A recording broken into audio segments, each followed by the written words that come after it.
மேய்ப்பனை போல தமது மந்தையை மேய்ப்பார். ஆடுகளை மேய்க்கிற மேய்ப்பர்கள் இந்த ஆடுகளை எவ்வளோ அழகா வழி நடத்துறாங்க. நல்ல பசுமையான புல்வெளியில மேய்ச்சல் பண்றாங்க, தண்ணீருள்ள இடத்துக்கு கூட்டிட்டு போறாங்க. அந்த ஆடுகளும் அந்த மேய்ப்பனுடைய சத்தத்துக்கு உடனே செவி கொடுக்குது.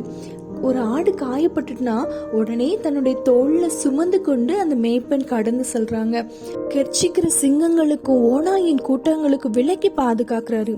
மேய்ப்பனே தன் ஆட்டுக்குட்டிகள் மேல இவ்வளவு அன்பா இருக்கும்போது நம்மளை உருவாக்கி நம்மளை படைத்த தேவன் நம்ம மேல எவ்வளவு கரிசனையாக இருக்கிறாங்க. இந்த உலகத்துல கெர்ச்சிக்கிற சிங்கங்களும் ஓநாயின் கூட்டங்களும் போல அநேக மனிதர்கள் நமக்கு விரோதமாக எழும்புகிறாங்க. ஆனா எல்லாவற்றுக்கும் நம்மளை தப்புவித்து ஒவ்வொரு நாளும் நம்மளை பாதுகாத்து நம்முடைய தேவைகள் எல்லாம் சந்தித்து நம்ம ஒரு குறையும் வராதபடிக்கு இம்மட்டுமாக நம்மளை நடத்தி கொண்டு வராங்களே, அதற்காக நம்ம ஏசப்பாக்கு நன்றி செலுத்துவோமா?